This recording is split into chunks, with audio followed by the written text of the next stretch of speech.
Suur tänu Juhanile sissejuhatamast. Väga äge on siin täna päikeselisel laupäeval tuhandete inimestega rääkida investeerimisest. Minu nimi Kristjan Liivamägi, minu kõrval särav abikaasa Kärt Liivamägi. Ja enne veel, kui me lähme meie teema juurde, ehk me hakkame rääkima, millised on meie investeerimispõhimõtted ja ideed tänases majanduskeskkonnas, siis me hea meelega tutvustaksime ennast, et kes me oleme, mis me teeme ja miks just meie täna seda teemat siin avame. Kärt, millega sa igapäevaselt tegeled? Tervist ka kõigile minu poolt. Nii äge on näha nii palju investeerimisfänne. Ja nagu juba teate, mina olen Kärt Liivamägi ja investor olnud juba üle 10 aasta. Kõige esimesel investeerimisfestivali eelkäijal ka kohal olnud, nii et väga äge üritus. Aga tööalaselt, igapäevaselt siis olen tegev finantssektoris, täpsemalt siis riskijuhtimise vallas ja enamasti siis jõuavad minu töölauale IT ja küberturvalisuse teemad. Ja lisaks sellele kõigele on meil siis kodus ka 2 ägedat last. Aga Kristjan, palun tutvusta ennast, kes veel ei tea. No, võib-olla pikalt ei hakkaks rääkima, et igapäevaselt siis Tallinna Tehnikaülikoolis, Eesti Ettevõtluskõrgkoolis Mainor erinevaid loenguid investeerimise, finantsjuhtimise ja eraisiku rahanduse teemadel annan. Lisaks oleme siis ka koos Tõnni ja Tarvoga oma teadmised, oskused, kogemused valanud rahatarkuse triloogia raamatutesse. Aga ma arvan, et seda võib-olla, see on niisugune tavaline, tüüpiline sissejuhatus, mis ma arvan, vaatan nägudest väga palju seda kõneta. Ma hakkan kohe provotseerima, vaat seda mulle teha meeldib. Ja mina küsiks Kärt sinu käest. Me oleme ikkagi investeerimisfestivalil, siin räägitakse rahast. Ja selleks, et luua kontekst, tahavad investorid teada, palju on teiste investorite rahakotis raha. Palju on perekond Liivamägede rahakotis raha? Tahab keegi teada või? Okei, muidugi tahate teada, kes ei tahaks. Et meil siis see investeerimisportfellide loogika on siis üles seatud viisil, et meil on üksikud eraldiseisvad portfellid, aga me vaatame neid siis sellise nii-öelda ühise mullina, ehk et koondvaates meie perekonna hallatavate varade maht on 2,5 miljonit, mida me siis koos ühiselt juhime. Ja täna siin loodetavasti suudame teile ka tutvustada mõnda üksikut ideed, mis meil siis tänases majanduskeskkonnas on atraktiivne, kuhu suunas me oma varasid liigutame. Aga Kristjan, palun anna meile mõned numbrid ka. Jutt on olnud liiga pinna peale. Mõni jääb magama. Ma vaatangi siin Eestis lõpuks härrasmees, kes on niimoodi kõnaste suletud poosis ja mõtled, et tund aega istun siin ja millal need numbrid tulevad, millal tulevad tabelid, millal me räägime konkreetsetest ideedest, kuhu ma oma raha panen. Ootan ja ootan, millal tuleb, ei jää ilma.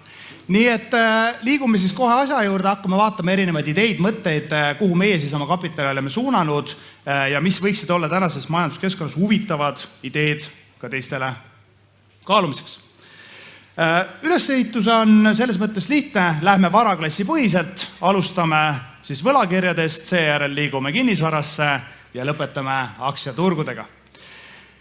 Võlakirjaturul siis võib-olla selleks, et mõista, kuhu meie oleme oma kapitali võlakirjadesse ja laenudesse investeerinud, kõigepealt on vaja natukene ikkagi avada makromajanduskeskkonda. Päris nii ei saa, et sõber saunas ütles, et pane sinna liveni võlakirja ja siis kõik paneme sinna. Tuleb aru saada, mis on see kontekst, kus me oleme, kuhu me liigume ja millised on väljavaated. Ja mõttekäik on siis järgnev, et kui me vaatame natukene siis ka numbritele otsa ja alustame Ameerikast, majanduse suurimast mootorist, siis mis me näeme? Me näeme, et Ameerikas majanduskasv tegelikult järgnevatel perioodidel oodatakse, et see väheneb. Majandus küll kasvab, aga mitte enam nii kiires tempos. Lisaks me näeme, et inflatsioon tuleb alla. Ja inflatsioon tuleb selles mõttes alla, see on siis olenevalt, mis vaatenurgast vaatad, võib olla positiivne või negatiivne, aga selgelt liigub lähemale sellele suunale, mida soovib USA Föderaalreserv. mis tähendab seda, et järgnevate aastate kontekstis tõenäoliselt USA Föderaalreserv hakkab intressimäärasid alandama. Kui me nüüd liigume edasi Euroopasse, siis Euroopas tegelikult, ma ütleks, Euroopas majandusseis on tüüpiline Euroopa seis. Majandus eriti ei kasva, lihtsalt vireleb ja niisugune kerge positiivne majanduskasv tõenäoliselt jätkub ka järgnevatel perioodidel. Küll aga juba selle aasta lõpuks tõenäoliselt inflatsioon jõuab alla 2% taseme, mis on selge signaal Euroopa Keskpangale, et intressimäära langetused, mis on juba alguse saanud, tõenäoliselt jätkuvad nii sellel aastal kui järgmisel aastal. See on siis nii-öelda see üldine suur pilt. Nüüd sellest suurest pildist minna edasi konkreetsete investeerimisideede kohta või juurde ja vaadata, kuhu siis oma kapital paigutada ja miks, siis see mõttekäik investeerides just nimelt võlakirjadesse või laenudesse on siis meil väga lihtsustatult järgnev. Ehk siis, kui Ameerika ja Euroopa majanduskasv ja inflatsioon jäävad alla keskpankade seatud eesmärgi, milleks on 2%, siis tõenäoliselt selleks, et majandust stimuleerida, keskpangad langetavad baasintressimäärasid. Ja võlakirjaturul kehtib siis selles mõttes väga lihtne loogika. Kui baasintressimäärad langevad, siis võlakirjade turuhinnad tõusevad. Mis tähendab nüüd seda, et viimased pool aastat ja ka praegu hetkel oleme meie suunamas oma varasid laenudesse ja võlakirjadesse, mis just nimelt kõrge intressimäära keskkonnas viimase 15 aasta kontekstis pakuvad meie hinnangul vähemalt atraktiivset tootlust, ehk siis me lükkame lukku selle kõrgema intressi, kõrgema tootluse ja nüüd juhul, kui intressimäärad hakkavad alla tulema, siis väikse lisaboonusena nende võlakirjade turuhinnad võiksid ka tõusta ja meile siis investorina pakkuda ka niisugust väikest positiivset lisanüanssi sinna juurde. Ja investeerimistee võib-olla number 1, mis meil oleks, 1-2 aasta perspektiivis, kus on ikkagi minu hinnangul, või ütleks, et meie hüpotees on, et baasintressimäärasid alandatakse, võiks atraktiivse riskitulu suhtega olla just nimelt investeerimisjärku võlakirjad ja siin ka siis mõned nii-öelda tikkerid välja toodud, ehk siis LQD, see on siis Investment Grade Corporate Bonds Ameerika turul ja siis TLT, mis on siis Ameerika riigi võlakirja sümbol. Kindlasti paljud tunnevad huvi, et mis meil siis ka portfellis on, et meil tänasel hetkel investeerimisportfellis me viimase poole aastaga oleme suurusjärgus üle €500 000 liigutanud aktsiaturgudelt siis võlakirjadesse ja laenudesse. Täna on meil portfellis nii investeerimisjärku Ameerika riigi võlakirju väikses osas, aga ka kõrgema intressiga, kõrgema riskiga ka võlakirju kohalikult turult, näiteks LHV panga, Coopi, Inbanki, AT1 võlakirju intressimääraga 9,5–12%, samuti ka Liveni võlakirju ja on seal riski ülemise osas ka näiteks Delfin Group võlakirjad, mis on siis 14,5% kupongi intressiga. Ma näen, et härrasmees eesreas on avanud ennast, mis on väga hea märk sellest, et numbri annus on olnud piisav. Samas ma näen natuke murelikuna seal kõrval ühte neiut, kes on sulgenud ennast, mis annab selge signaali mulle, et aeg on rääkida reaalvaradest. Need virtuaalsed numbrid virtuaalkontodel, võlakirjade intressimäära liikumine, no sorry, kõik ei kõneta. Ja täitsa arusaadav, kõik ei ole numbri armastajad. Ja siinkohal võib-olla äkki liigumegi järgmise varaklassi juurde, et ka neiu oleks seal kõrval õnnelikum. Ja räägiksime varaklassist, mida on võimalik käega katsuda, silmadega vaadata ja ka ninaga nuusutada, ehk siis kinnisvarast. Tõesti, jah. Mis on hea investeeringu lõht siis? Kuidas sa seda mõõdad? Jah, no tõesti võib-olla siin hea provokatiivne küsimus, et okei, kuidas me siis investeeringut nuusutame. Aga kui sa juba niimoodi küsid, siis mina ütleks, et hea investeeringu lõhn on higilõhn. mõned võib-olla naeravad, mõned mõtlevad, see täitsa hulluks läinud, eks, et jää sinna oma virtuaalnumbrite juurde. Miks higilõhn? Väga lihtne. Me mõlemad oleme üüriinvestorid. Mäletad seda tunnet, kui sa astud üle lävepaku üürikorterist sisse? Tunned higilõhna. Järelikult üürnik elab sees. Kui üürnik elab sees, järelikult ta maksab sulle üüri. Kui üür laekub, siis järelikult üüriinvestor on õnnelik, sest rahavoog laekub kontole. Nii et mina ütlen, et hea investeeringu lõhn on higilõhn. Aga Kärt, äkki sa tutvustad meile siis natukene kinnisvara ideid? Tutvustan, Kristjan. Ja ma arvan, see higiteema oli siin nagu täitsa asjakohane, sest koht, kus meie siis positsiooni oleme sisse võtnud, võt seal juba higistada saab. Et nii nagu pildist võib järeldada, siis asub see piirkond vähe kaugemal Eestist, ehk et täpsemalt siis Kanaari saartel. Ja miks siis just Kanaari saared? Põhjus on siis selles, et kui vaadata Eestis sellist üürikinnisvara keskmist tootlust suuremates linnades aastabaasil, keskmiselt võib ta jääda sinna 5–6%. Vastukaaluks Kanaari saartel teatud piirkondades on täiesti ootuspärane, et see tootlus on suurusjärk 11–13% aastabaasil. Et siin võib kohe tekkida küsimus, et aga miks see siis nii on? Miks on nii? Vaat just selle kauni pildi pärast, mis te ka siin slaidil näete, ehk et Tenerifel on siis suurepärane kliima, aastaringselt on mõnus olla, talvel ei ole liiga külm, suvel ei ole liiga palav, ehk et aastaringselt see temperatuuri kõikumine jääb seal kuskil 15–30 kraadi, ehk et see, mis on nagu Mandri-Euroopas põletavad kuumad suved, siis see seal õnneks nii ei ole. Ja milline turist siis ei armastaks seda, et sul on 340 päikselist päeva, et eks see tootlus seal ka peidus on. Okei, Kärt, praegu kõlab mulle kui üüriginvestorile siuke nagu muusika mu kõrvadele või päike mu nahale, aga tavaliselt, kui ma selle peale mõtlen, siis üldjuhul see asi nii ilus ju ei ole.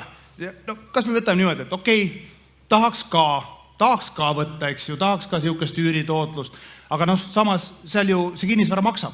Veerand miljonit kuni $500 000, isegi rohkem. Et kust võtab tavaline jaeinvestor Eestist selle raha, et minna siis veerand miljoniga ostma siis Kanaari saartele endale kinnisvara?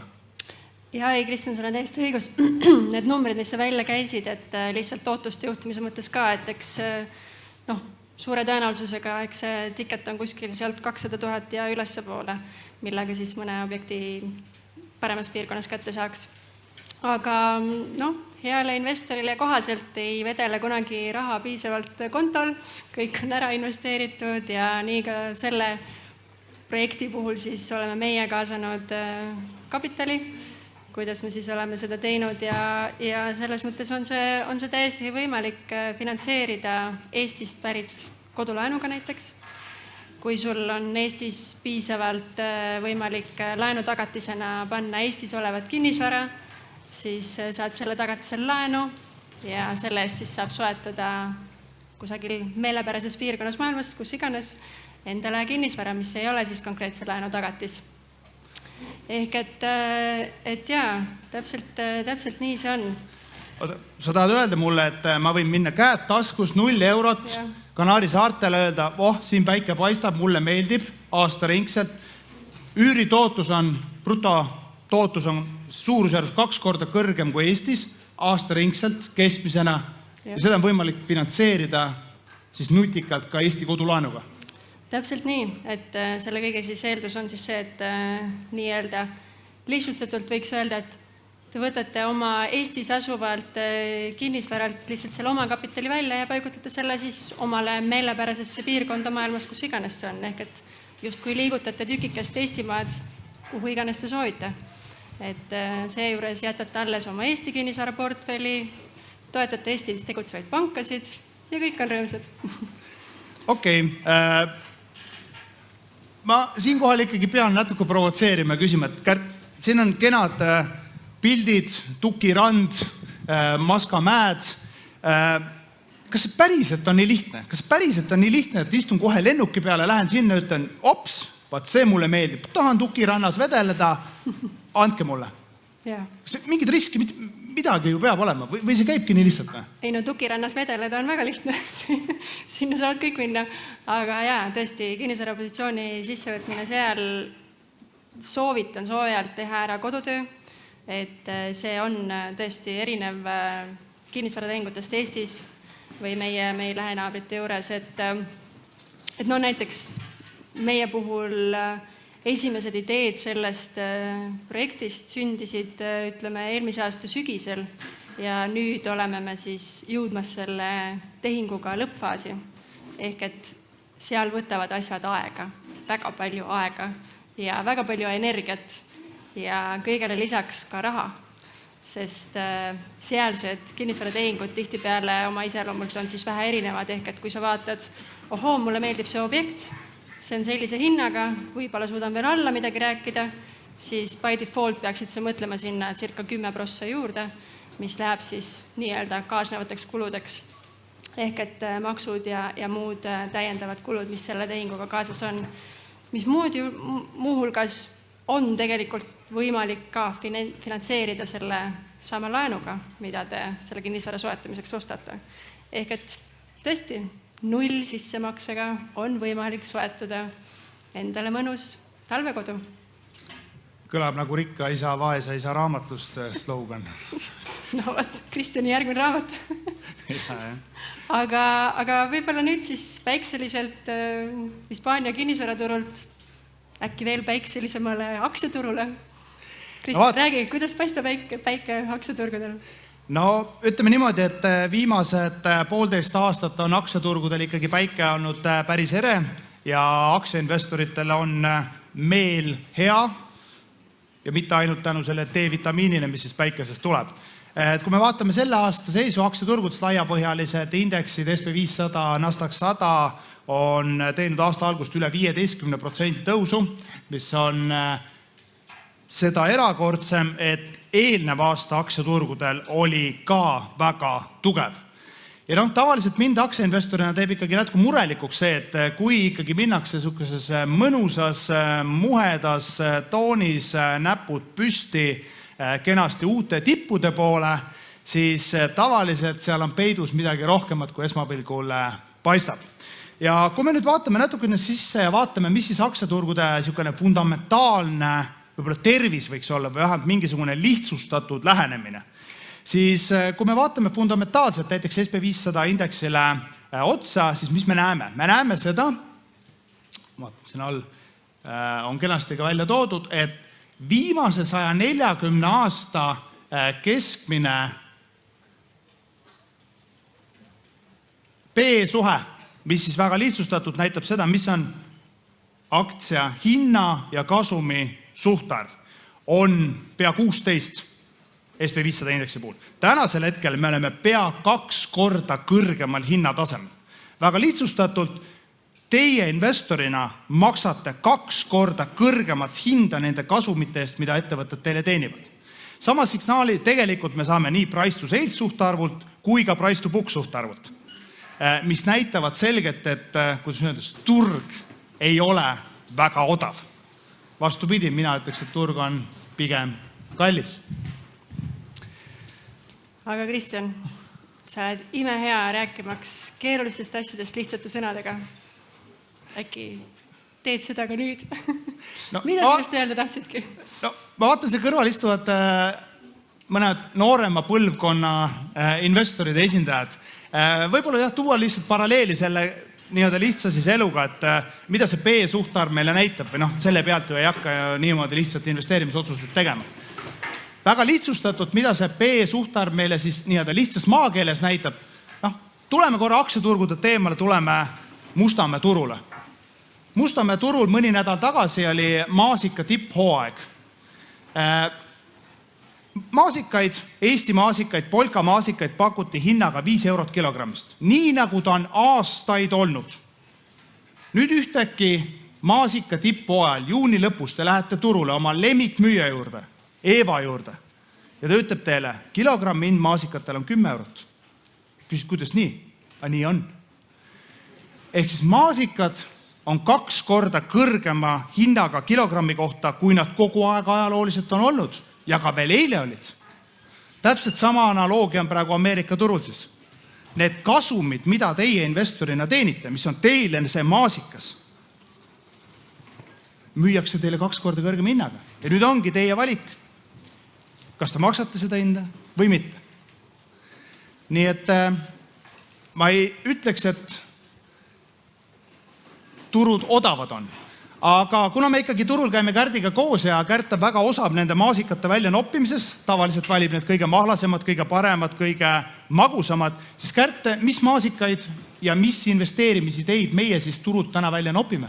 No tänasel turul võiks argumenteerida, et meie nägemusel need maasikad, mis on eriti mahlased, võiks olla ilmselt kusagil meie regiooni finantssektoris. Ehk et pangad siis, ja miks? See on siis võib-olla niisugune väga ära leierdatud asjaolu. Me kõik teame, et baasintressmäärad on kõrged, ilmselt püsivad veits kauem kõrged, kui me veel hiljaaegu tagasi lootsime ja ootasime. See kõik mõjub väga hästi pankade finantstervisele. Ehk et pankade kasumid on väga head. Samas on ootuspärane, et majanduskeskkond näitab paranemise märke nii Eestis kui ka meie lähiregioonis, mis omakorda võiks tähendada seda, et oodatavad laenukahjumid püsivad senisel heal tasemel, mis veel kord näitab seda, et pankade finantstervis võiks püsida hea ka ettepoole vaadates. Ja fundamentaalnäitajate poolest samuti pilt tundub üpris ilus. Jah, näiteks kui me võtame neid, olgu see selleks LHV, Swedbank või Šiauliai pankas, nende B-suhtarvud suurusjärgus seal 5-8, price to book suhtarv ajaloolises kontekstis suhteliselt mõistlikul hinnatasemel, omakapitali tootlused rekordiliselt kõrged, dividendid rekordiliselt magusad nendele investoritele, kes siis on panga aktsionäärid olnud. Ja nii kaua, kuni intressimäära keskkond püsib ja püsib, ütleme siis niimoodi ka keskpikas perspektiivis olukorras, kus me näeme, et rahal on hind, ehk intressimäärad on seal 2-3%, siis tegelikult pangad on sellest võitjad sektorid. Aga ma ei saa kasutamata jätta võimalust ikkagi provotseerida, et tavaliselt kodus sa provotseerid mind. Ma nüüd siis provotseerin natuke ka siin laval. Meil on investeerimisportfellides arvestatav osa investeeritud ka tehnoloogiasektorisse läbi Nasdaq 100 indeksfondi ja meil on ka SP500 indeksfondi, millest me just rääkisime, et see on kallis. Mis me nendega siis teeme, Kärt? Lähme koju, paneme orderid sisse, müüme maha, portfelli tühjaks?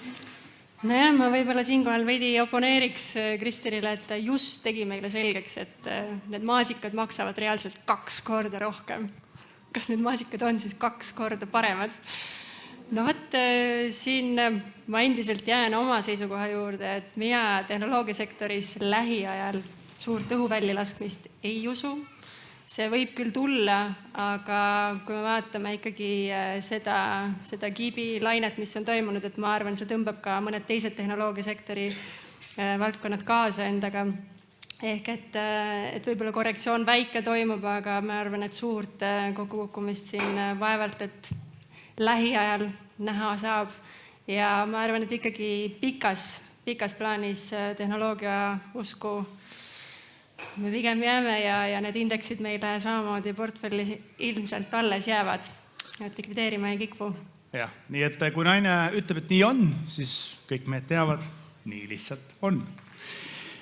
Väga hea, aga tõmbame tasapisi oma mõtted ja ideed kokku, anname võimaluse ka publikul küsida meie käest küsimusi, ehk siis meie 3 mõtet tänasest päevast, mida kaasa võtta. Võlakirjaturgude osas on meile atraktiivne tänases intressimäära keskkonnas lükata lukku see kõrgem tootlus ja võimalusel, kui intressimäärad alanevad, osa saada ka siis nende võlakirjade turuhindade kasvust. Mida me kinnisvarast teeme? Lähme higistame Eestis või välismaal või kas üldse peab higistama? Jah, Et jaa, selles mõttes ma arvan, et soovitus võib-olla hea vaadata Eestist väljapoole, et eks neid atraktiivseid piirkondi on maailmas veel ja selles mõttes, kellel selles osas mingit huvi tekkis, võib julgelt ühendust võtta ja olete oodatud külla meie talvekoju, et saame sellest pikemalt rääkida, kellel huvi on. Selge, aga need oleksid siis meie ideed, mõtted tänases majanduskeskkonnas, kuhu meie oleme oma raha viinud, kuhu me oleme paigutanud ja hea meelega nüüd ootaks teilt provotseerivaid küsimusi. Aitäh ja aplaus!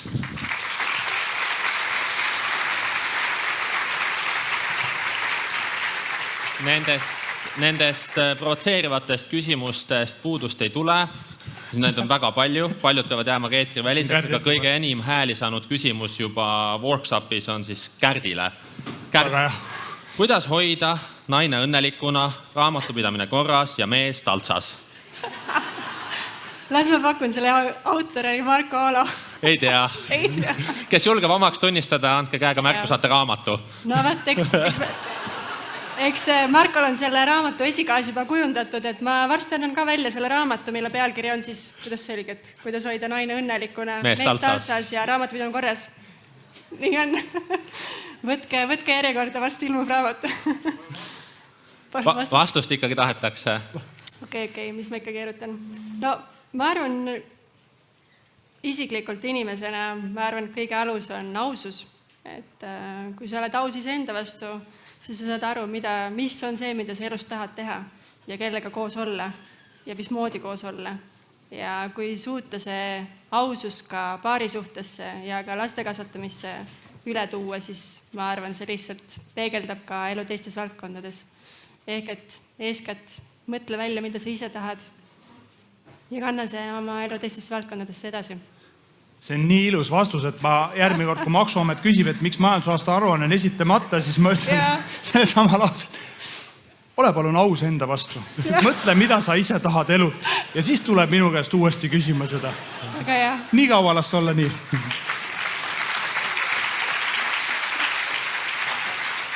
Ja võtame 2 küsimust saalist. Käsi on väga palju, kõik ei jõua, aga 2 tükki saavad küsida. Kellel nii mikrofon esimesena jõuab, puhas loterii. Aitäh. Hispaania kinnisvarast rääkides nimetasite brutotootlust 11–12%. Tallinnas võib-olla saad 4-5. Kui nüüd maksud ja halduskulud asjad maha võtta, Kristjan, mis oma Excelis netotootluseks oled saanud? Ai, ma juba lootsingi, et tuleb mõni Exceli küsimus ka, et kaua me siin jutustame. Esiteks me selle Exceli tegime koos, enamus sisendit tuli isegi Kärdilt, kes oli selle tehingu arhitekt, aga netotootluse number oli 8,4, pluss miinus midagi. Ja ütleks, et praeguse seisuga on näha, et ta ligi lähedaselt umbes sinna nagu liigub, aga eks ütleme niimoodi siis eluliselt, eks see sõltub ka sellest, kui palju sa ise oma talvekodus soovid peatuda, nautida ja kui palju sa siis tahad seda rahavoogu teenida. Nii et ma arvan, et lõpliku numbri siis saame välja öelda aasta pärast ja võib-olla lõpliku tõe 20 aasta pärast alles. Tere Kärt, tere Kristjan. Küsin veel selle kohta, et kas see Kanaaride korter jääb nüüd ainukeseks, tuleb neid veel ja kui tuleb, et kas nüüd ainult Hispaaniasse või kuhugi mujale ka? Ja ma arvan, et see praegune positsioon on alles algus.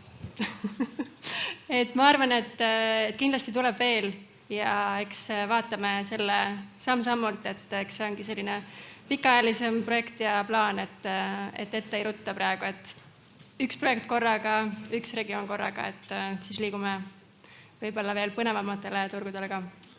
Kas ma saan õigesti aru, et Eesti üürnikelt sellist üüri ei ole võimalik küsida, mis neid higistama paneks?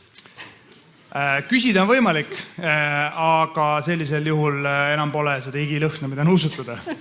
Saab korra nuusutada, siis on kõik.